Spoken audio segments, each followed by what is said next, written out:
Good day, friend. I am absolutely ecstatic to be back with you guys. We have some great life updates that have happened, and I am just excited to be back making these podcast episodes for you. As you hear me a lot say, I was talking to a friend. So I love the fact that I get to connect with people, and I pray regularly over who it is that God brings into my life.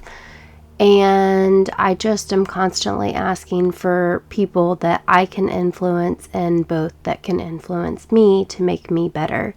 Like an Iron Sharpens Iron relationship is one of the things that I consistently ask for from him. And so he always manages to provide that, and I am extremely grateful that he does. And so I use a lot of my conversations with my regular everyday life and friends to bring to you guys, because it's the craziest thing that I get to see and talk with so many people, and that they get to open up to me, and that we just get to connect on a level that I absolutely love. And I feel like I'm getting a better understanding at 36 years old that a lot of us are actually going through the exact same thing in different ways. And what I mean by that is a lot of us that are around the same age are married, and we're dealing with relationships within the home. So many of us are struggling with trying to figure out who we are outside of our marriage and outside of our family and outside of all of the roles that we play every day as a stay-at-home mom. And we have multiple kids, and we're just trying to juggle it all. And I'll tell you what, though, in so many of my conversation, I realize that we truly are all in it together. But most of us put on a smile and just say, I'm good, life is good, and we go about our business. And we've got to start normalizing not complaining and not throwing everything on our friends, but normalize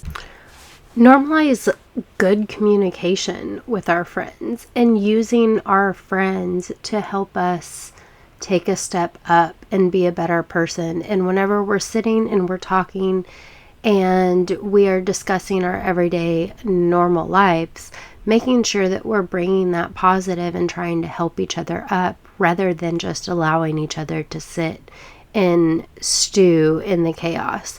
I really love you get 2 minutes to complain. Set a timer, then you get to start finding the answers. How do I fix this? How do I make this better?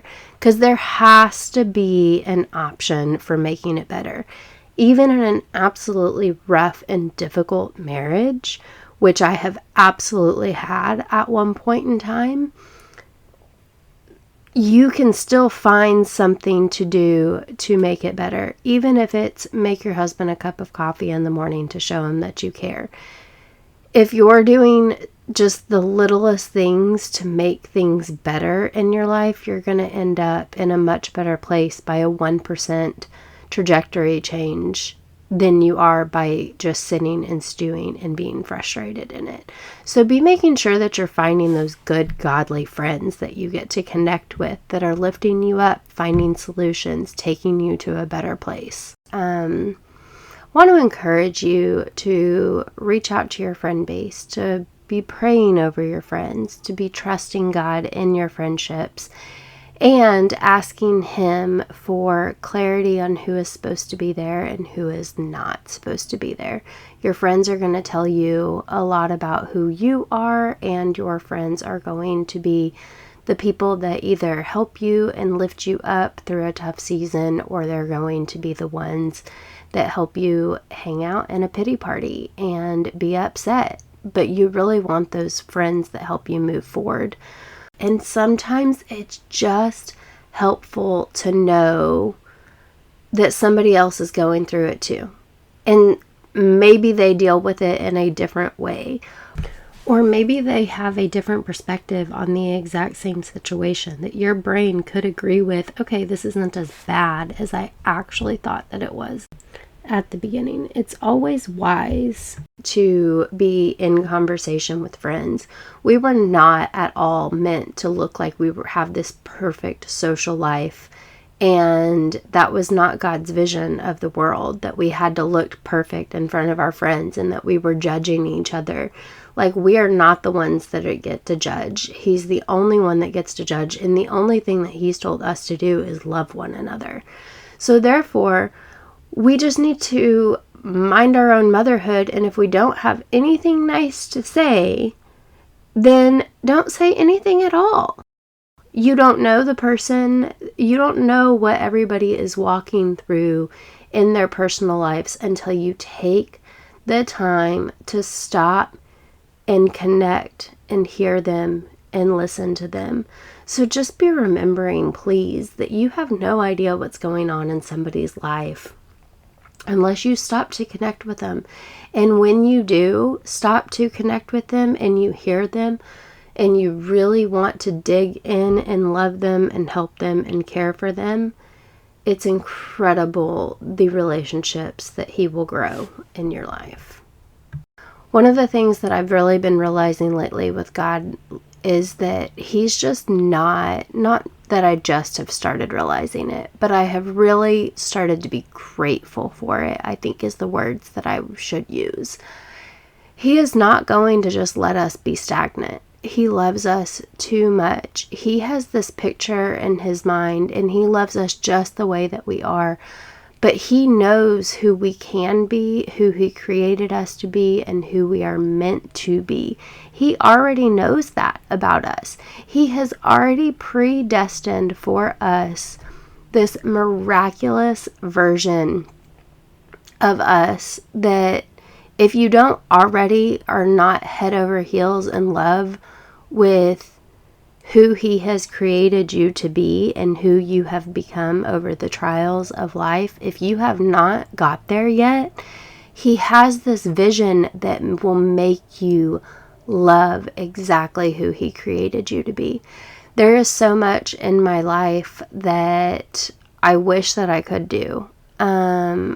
Once upon a time, I wished that I could talk to people. I wished that I could confidently walk into a room and feel comfortable and confident walking into it without feeling, like socially nervous, socially awkward.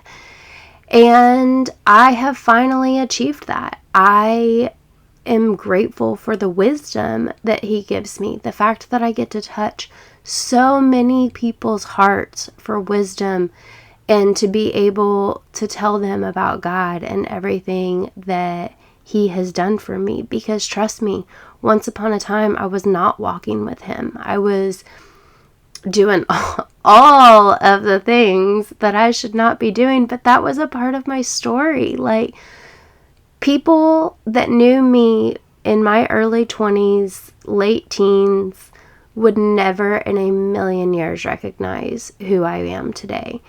Just like there is so many times my husband and I look at each other and we're like, can you believe where he's taken us? Can you believe who we are and who we've become?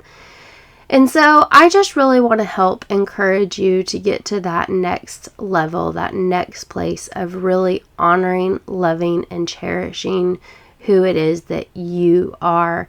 And to remind you that God does redefining over and over and over again. I laughed this weekend when I heard one of the pastors say, if they told you that life following Jesus was going to be easy, then they were lying to you, because it's so true. He is not in the business of making your life easy. He is in the business of refining and making you a better person on a regular basis through life trials and depending completely and fully and trusting him in your walk of faith.